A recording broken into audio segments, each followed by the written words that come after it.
Fim de ano, férias e todo mundo com vontade de viajar por aí. Aqueles mais precavidos já fizeram reservas de hospedagem. Mas se houver um imprevisto daqueles e a pessoa tiver que cancelar as reservas, o que fazer para não ficar no prejuízo completo?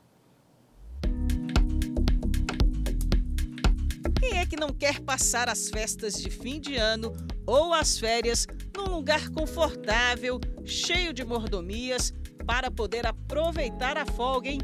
Um levantamento realizado pela Associação Brasileira da Indústria de Hotéis sinaliza que o setor hoteleiro deve consolidar a recuperação no Réveillon deste ano, atingindo índices de ocupação próximos a 100% em várias partes do Brasil.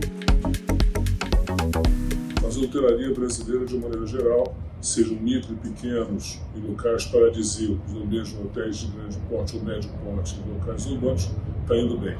Com tanta procura, é preciso planejar bem para evitar transtornos. Um dos primeiros passos na hora de organizar a viagem é escolher onde vai se hospedar. Localização, preços, serviços inclusos devem ser levados em consideração.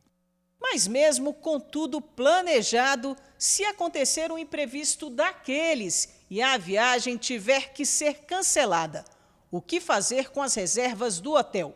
Entra aí o direito de arrependimento, que se refere ao artigo 49 do Código de Defesa do Consumidor.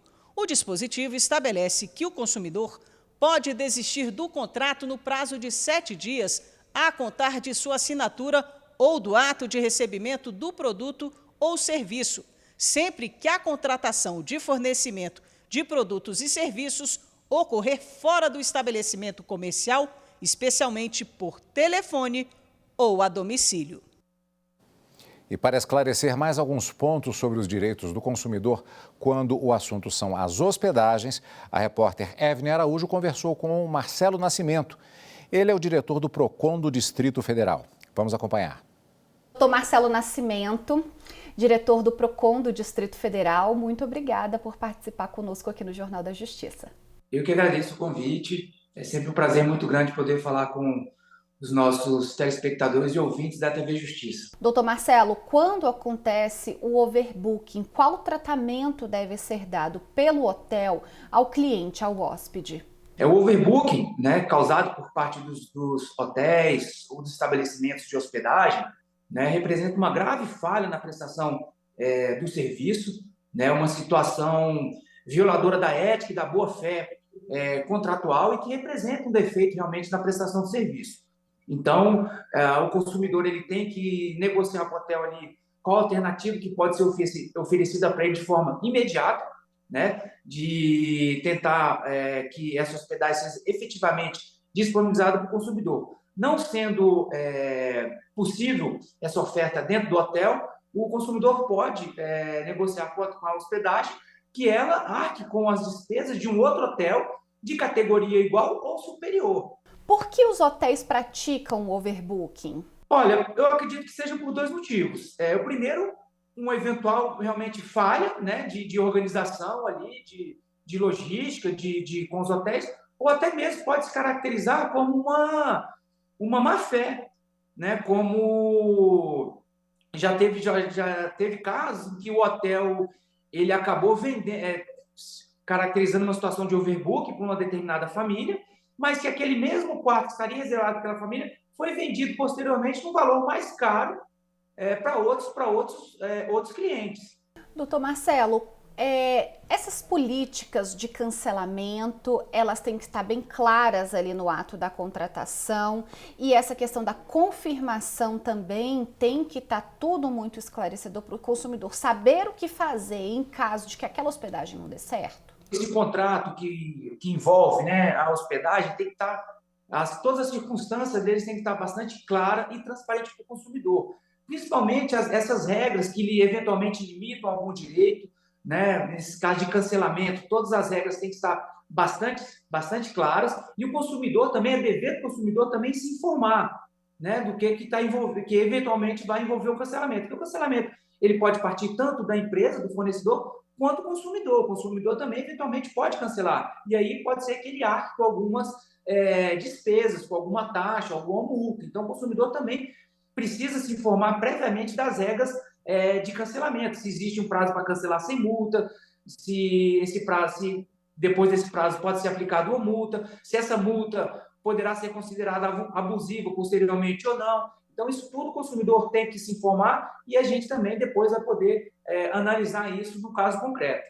Quando há algum problema em relação ao overbooking, em relação à hospedagem, e depois que tudo ocorreu e o consumidor ele precisa tomar uma providência, como ele faz para acionar o PROCON?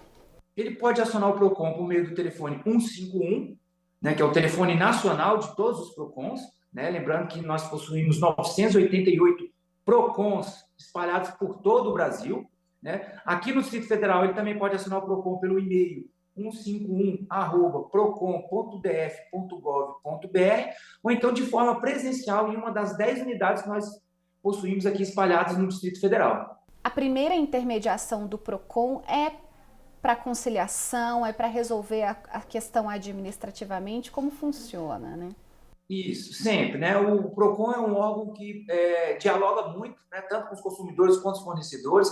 Então, a primeira medida é sempre o diálogo. Nós orientamos que o consumidor, antes de procurar o PROCON, tente ali entabular ali uma negociação com a empresa, com o fornecedor. Não tendo êxito, aí sim ele procura o PROCON, que nós partimos para uma negociação, para a notificação do fornecedor, para poder oferecer alternativas para que aquele direito que eventualmente foi violado do consumidor, ele seja reparado, né? Pode ser que, eventualmente, o consumidor queira se hospedar posteriormente nessa hotelaria, ele fique com crédito disponibilizado para ser utilizado no futuro, ou então, realmente, o reembolso de todos os valores pagos por ele, né? Então, a gente negocia sempre, a primeira via é sempre a negociação, a conciliação. Não sendo obtido, aí sim parte do processo administrativo sancionatório, né? Que aí se trata aí das penalidades administrativas que podem ser aplicadas para os fornecedores.